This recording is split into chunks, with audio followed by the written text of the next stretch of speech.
less than 1 month away from the Walt Disney World Marathon Weekend 2023.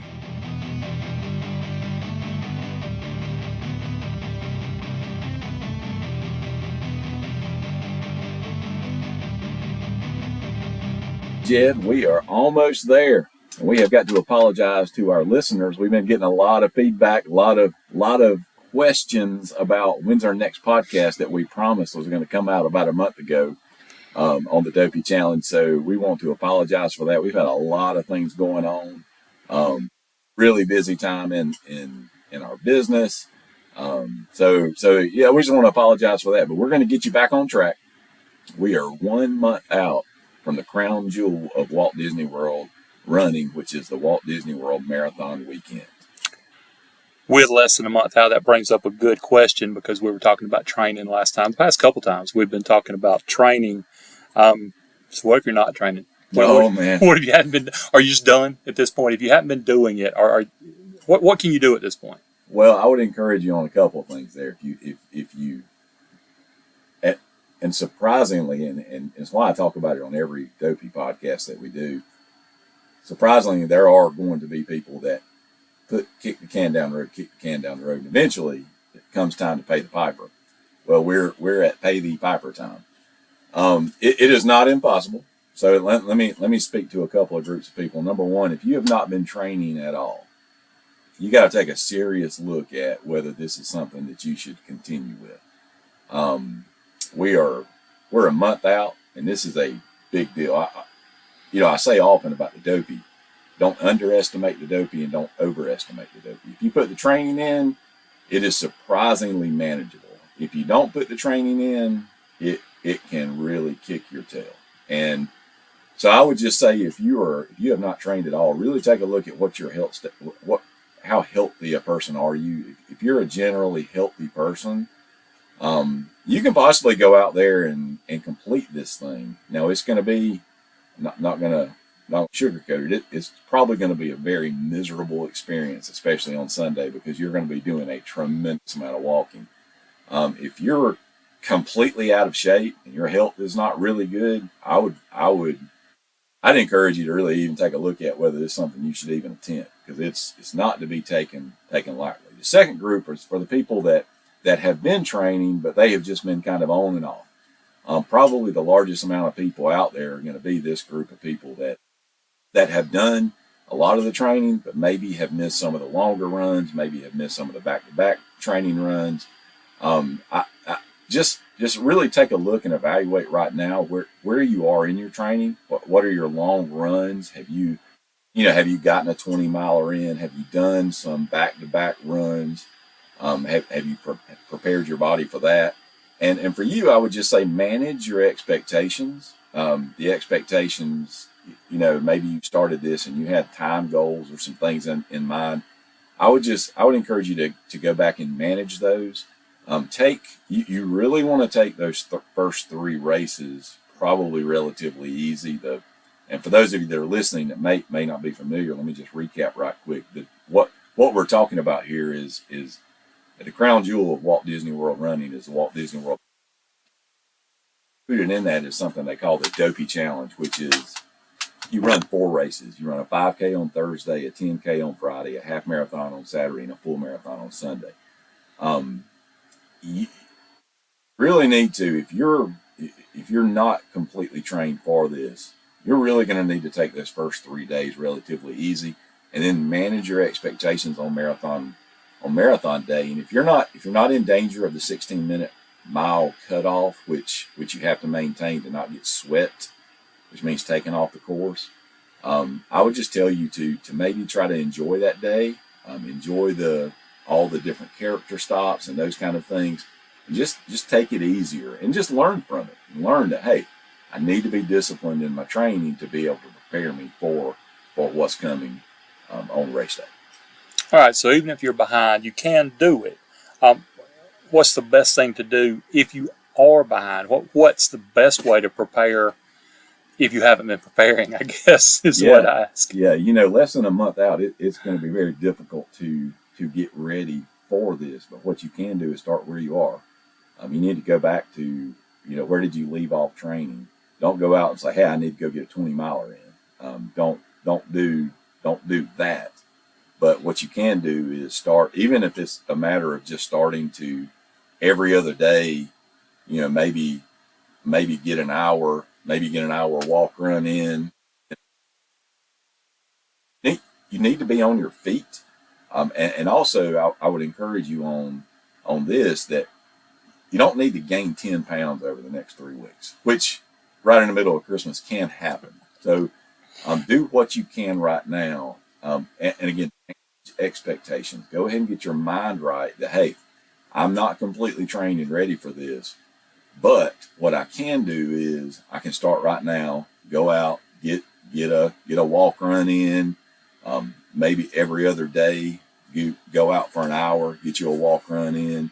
You might have to go out and just walk sometimes, but just get on your feet and really, again, try to keep that nutrition in line where you don't go gain a bunch of weight and then you're coming right off of the holidays and going and trying to do this. You mentioned that those holiday pounds. How do you keep your motivation? How do you, with holiday parties? I mean, I was talking to Haley, who works with us in here today. She's got 3 holiday parties this weekend: Friday night, Saturday night, Sunday night. How do you keep your motivation and not give into that? Yeah, I'm a big believer when the holidays are here. I don't want to be the guy that's at the Christmas party and the only thing I'm just over there nibbling on celery while everybody else is having a good time and enjoying food. So, but what you can do is don't let that one holiday party turn into a 3-week binge, which is you're eating cookies and cake for breakfast and people are bringing things into the office and you're eating these things all day long. And again, what I talked about a second ago is you can easily put on 10 pounds over this next 4 weeks if you're not careful. So you want to manage that. Go and enjoy the party, but then next day, get back on track and don't let these things creep up on you. Also, holidays can be a very stressful time for a lot of reasons, and stress is one of those things that causes us to eat, causes us to not sleep. So monitor your sleep, monitor your intake of water, especially if you're going out to parties and imbibing in the alcoholic beverages. Those things can dehydrate you, which can then start this cascading effect of affecting your training, and then you're even further behind, and then you eat more, and then it kind of snowballs on you. You mentioned stress, and that's a good point to touch on too. This is a big deal. This is an expensive race. This is an investment in time and money and time away from work and home and energy and everything else. With that looming after an already stressful time around the holidays, how do you kind of compartmentalize that kind of stuff and not get overwhelmed by some of these things? Yeah, control what you can control. And we're actually doing a podcast about how do you not make some of the mistakes over the holidays coming up. And one of those things is, one of the issues at Christmas is we end up sometimes we spend a lot of money. Right. Sometimes it's money we don't have, which adds in other stress. Holidays just bring a lot of different stressors. Bring family stress, brings spending money stress, all these different things. And then you add on top of that, you got this looming date with Dopey. And if you have not been we've all been there. If you haven't been training and you're not completely prepared, you just start dreading it. Then you start thinking things. I've gotten a lot of questions about the balloon ladies and how can I keep from being swept. For those of you not familiar with running and Disney races, they have what they call sweepers, where if you can't maintain the minimum pace, they'll take you off the course and put you in a bus. Call it the parade bus, but it's like the bus of shame. That's right. It's what we don't want to be on.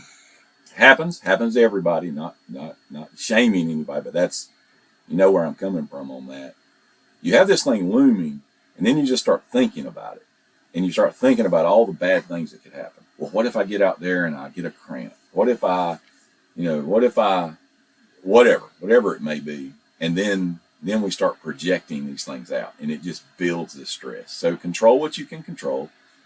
Make smart decisions over the holidays. Don't let stressors, and even in your personal life, don't let things you can't control you. Just control the things you can control. Well, that addresses some of the negative concerns that people might have. Let's talk about something happy for a second. You're going to get to tour the parks. We're going to drop a podcast next week, I think, about a plan to tour the parks and a couple of different perspectives on that.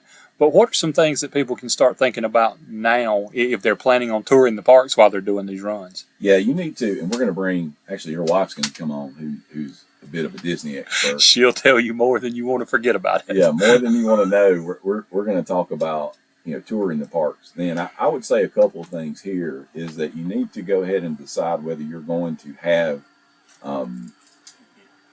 we've talked about this on previous podcasts, that if you're taking your family, and this is a big trip, some of us have gone down.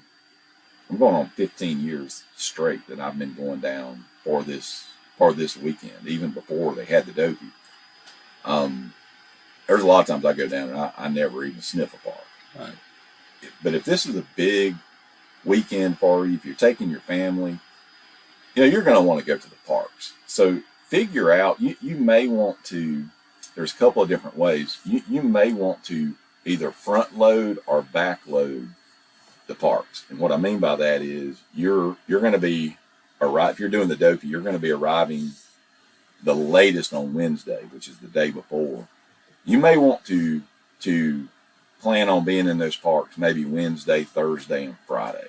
You could do morning. You could run your races on Thursday and Friday, go back, shower, eat breakfast, go straight into the parks, stay for 3 or 4. You could even stay for 3 or 4 hours with your family, and then you could go back and rest. That's probably a better idea than going into the parks on Saturday and Sunday, which is half marathon and marathon day. That's when the business really picks up. Ideally, if you could swing being there for a day or two after the marathon, that's the absolute best. That's the best scenario. But I would say just consider those things. Also consider if you are going to be going into the parks, you can. I don't think there's going to be a problem with the park selling out, but you do have to make park reservations now. So you have to reserve. You have to have tickets, and then you also have to reserve. Like if you're going to be at Epcot on Thursday, you have to make a park reservation for Epcot. We'll talk about what the other things you have to do, Genie Plus and buying the fast passes now. Next podcast where we talk about touring, but if you're going to be going in and when you're going to be going in, you might want to go ahead and make those park reservations. We talked a lot last time too about strategies. You mentioned 3 strategies for different people, different ways to attack it, different hypothetical runners. Let's add another guy. Let's add the person who hasn't trained, who is behind. How do those strategies change based on where you are in your training right now? Yeah, I think you have to, and remind everybody, if you go back to the last podcast, we talked about what is my strategy, and I think there's 4 strategies. You can have the marathon goal, which is everything builds to that marathon. You can have I'm just here to have fun. It's a party for you, all 4 races. You can have every race is its own race, and you go out and just try to run it as hard as you can. Or you can have the half marathon being, the half marathon is your goal. So you're going to try to run the half marathon as hard as you can. I'd say this, if you're undertrained or have not trained to a point where you can go at, you need to mark out every race as a race. Just go ahead and get that out of your mind. I would say the half marathon and the marathon goal should be out of your mind. And what you should aim for is, I'm going to go and I'm going to enjoy this time. I'm going to take every single race. You need to be doing some version of walk run. You need to be going slow, just slow down your pace.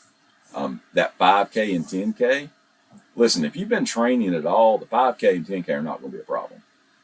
Where they can be a problem is you're standing at that start line.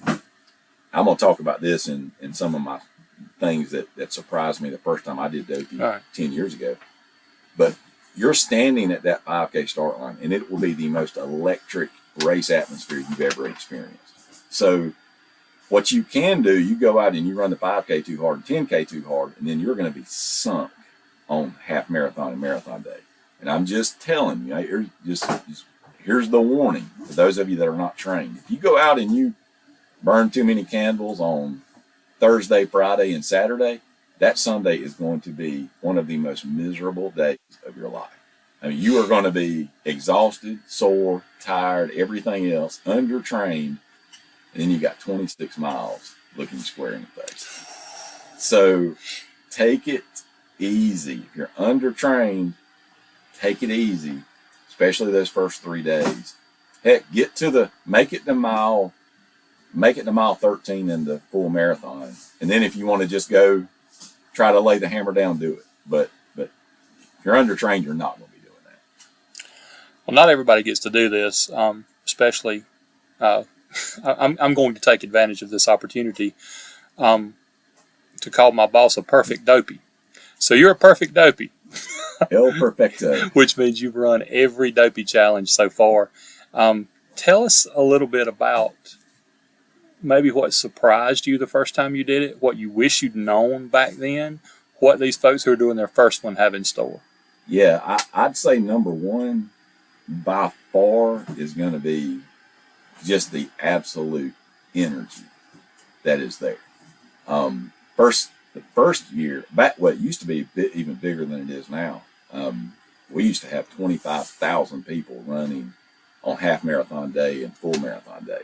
And 25,000 is a lot of people. Oh, yeah. There won't be that many people this time, but still going to be a lot of people. For the vast majority of people, it'll be by far probably tenfold the largest race you've ever been in.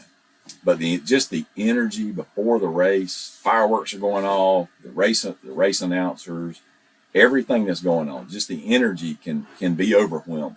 It's a great thing, but it can be overwhelming. Again, that goes to that point of where we're if you're needing to take the 5K easy and 10K easy, it's very easy to get caught up in that energy and go blow up, have all your candles burnt before you get into it. The second thing is just the size and the different types of people that you run into. You'll see it all. I mean, from elites to people you're like, holy cow, they're here to run this race. I mean, you see everything. You see everything. You will see, you'll see people that are probably really too young to be in the race. That sometimes you see some 12 and 13-year-olds that are they're not supposed to be out there. Right. But maybe they got an 18-year-old sister. I'm not telling you to do that. I'm saying you will see some people that are in that half marathon and marathon portion that are doing that, and then you'll see some people that will be out there that will be story. The first year I did Dopey, there was a lady doing it, and she was from New Jersey, and I saw her the first 3 days, and she was power walking, but she had to be almost 90 years old, and so on the marathon day, we're in the corrals, and we're walking the corrals, and I saw her, and I asked the lady, I said, man, you got to tell me your story. I didn't come up and say, how old are you? But I said, I've seen you all 3 days. I said, I want to be doing that. And she said, she looked at me, she said, well, and I tried to speak in a old lady New Jersey accent, which I don't. Right. I've got the Texas or South Carolina accent, but she looked at me and she said, yeah. She said, 45 years ago, got diagnosed with breast cancer. Doctors told me I had 6 months to live. She said, and I've been kicking ever since. And I just gave her a big high five. Yep. I was like, man, there you go. Way to go. You will see that. You'll see people, you'll see double leg amputees running. You'll see it all. And so that was a surprise. The one thing to warn you about is you think about the distance. 48.6 miles is a long way, obviously. But the biggest challenge the first time I did it was the challenge of the mornings. 4 super early mornings. Yeah. You know me, I'm an early riser anyway. But you're talking about not getting up at 5 o'clock in the morning. You're talking about you're starting to race at 5 o'clock in the morning. So you're talking about getting up at 3 o'clock in the morning every single morning for 4 straight mornings. Don't minimize that effect. And I would say you want to start maybe a week to 10 days before before the first race, maybe start backing up your wait time every day. Just backing it up a little bit to get you ready for that. But that was a big challenge. Also, just how tired you are on Sunday morning. Just to encourage and challenge you, you're going to wake up on Sunday morning. You're going to be tired. You're going to be thinking. You're going to be thinking things like, "Man, I can just lay in this bed. What's wrong with me? This is." But remember your why. Why am I doing this? But you will be tired. I'd say this, that once the sun comes up on Sunday, and you make it to Magic Kingdom, if the course stays the same, it's about getting in there about mile 10. You start getting your second wind at that point. Just fight through that Sunday morning fatigue to do it. But you are really tired on Sunday. Just the support, doing races all over the place. The support you get at Disney is second to none. The on-course, the water and Powerade stations, and the volunteers, and just anything you need. If you run into a problem, I hurt my foot one year, and the med tents, just the support and the volunteers that are on course is just second to none. It's wonderful. And then finally, just the feeling of crossing that finish line. And the great thing about the Dopey is when you finish marathon, which is obviously the hardest part of the entire weekend, you finish, you get your marathon medal, and then you walk over to a little tent, and they give you both the Goofy Challenge medal, which is for doing the half and the full, and then they give you the Dopey Challenge medal, which is for completing all 4 of the races. So just that feeling of accomplishment, especially the first time of doing it, because you tell people what you're doing and they tell you you're crazy, and you wonder if you're crazy, and you doubt yourself, and all the things that go into that, and then you just you go and you accomplish your goal, and you get those medals, and it's just a feeling that's just hard to describe. We've got a couple more of these that are going to drop between now and race time. Yep. What else are we going to tell folks about? Yeah, we've got a few more. We have touring, which touring the parks. What do you need to do? What are some really good tips? Because if you have not been to Disney in a few years, it's completely changed. Drastically different. Yeah, it's completely changed the way you tour the parks and the way you manage your day. And it's especially important if you're really trying to get everything you can get in 4 or 5 hours, which many of you will be trying to do. We're going to do I did not want to do the race course, to go over the race course yet, because they have not announced the official course for the full. And so we'll do a course and go through every single race, talk about specific things, and just some insider tips and tricks for each day. And then the last one we will do will be leading up. That will be just talking about the experience and more of an encouragement and a reflection on what got you here, and just to really kind of leave that taste in your mouth before we start of getting this thing going. And we do a Q&A every time, and there were a couple questions that I wanted to address for people on this one. And first question came in, and it was talking about the dead last start. Have I ever done the dead last start, and what I think about that strategy? What that is, and this is going to sound crazy, Jed. You never done, but this is a thing in Disney. You have the balloon ladies, okay, and the balloon ladies start at the very end of when the race starts. They're in the very last corral, which is corral, just like like Yellowstone. Yeah, we're like animals. We're like animals in a corral. They start in the very last corral, and they're the last starters. And at that point, they maintain a 16-minute per mile pace, which generally tells you where you've got to be to not get swept. They keep that 16-minute pace. There's a lot of people that want to, if they run a lot of races, and I'm actually considering doing this for one of the races this time. But it is where you start dead last, and you want to try to. There's kind of a little bit of a what's the right word? Cottage industry of Disney runners that want to finish to be the absolute last finisher in the Disney race. Mr. Irrelevant in the draft. Mr. Irrelevant in the NFL draft. They want to be dead last. Let me say this about this though, and for those of you that have been keeping track, Wine and Dine half marathon weekend, they were sweeping people off the course inside of Epcot, which is kind of unheard of. It is absolutely per Disney policy, but if you mess around and you start dead last, and you're going through, if anything happens, you just got to know you might get swept. Yeah, no room at all. There's no room at all. I mean, you start then, and you have got to maintain at that point for the marathon. You've got 7 hours. That's a 16-minute per mile pace, generally about 7 hours. So just be very careful with that. If you want to start dead last and stay with the balloon ladies, just be careful because you've got to maintain that pace and you've got no room for error. And Disney seems to have upped the willingness to sweep people off the course, even when it used to be where if you made it into Hollywood Studios, you go from Hollywood Studios, then you run a little bit more on the road and you hit Epcot before you finish. It used to be the belief that make Hollywood Studios, you're in the clear. Okay. That's not the case anymore.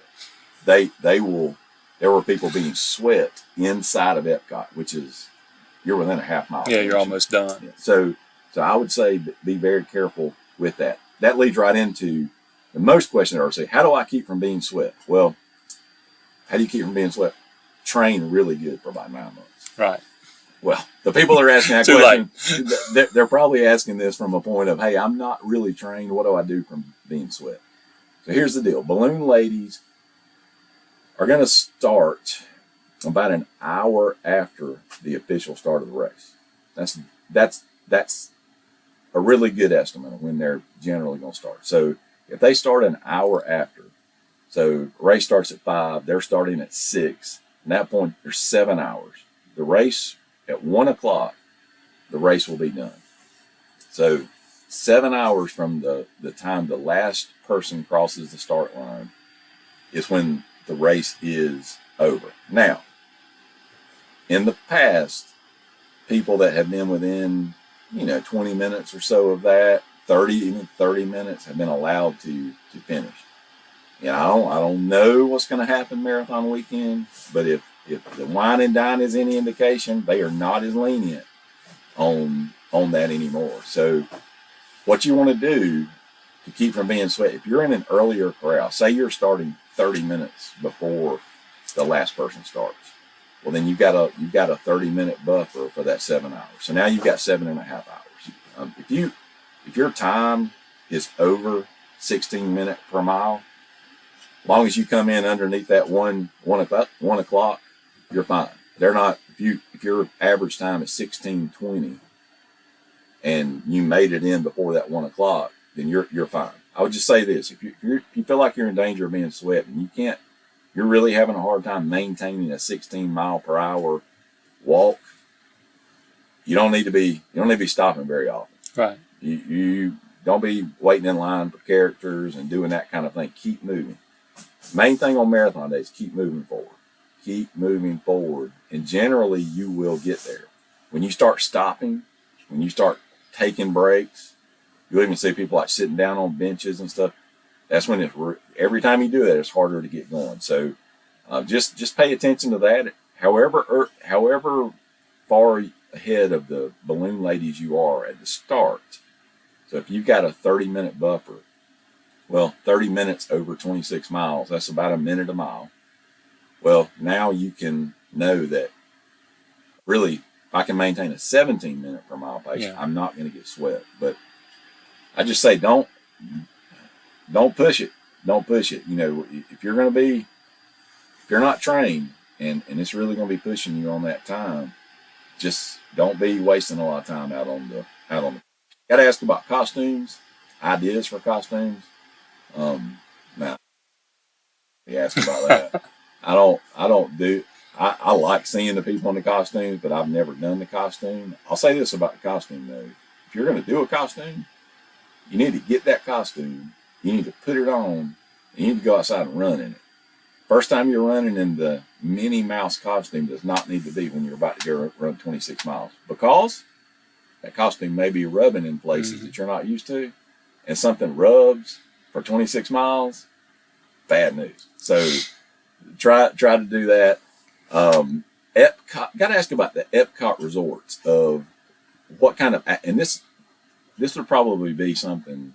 This is a mistake you see a lot of people make, especially first timers. They book Epcot resorts, Boardwalk, Beach, Swan, Dolphin, thinking, "Hey, the races start in Epcot, so I'll just walk right over to the start." No, no, no, no, no, no. You can't get in. You have Epcot Resort access through the International Gateway, which is the back of Epcot.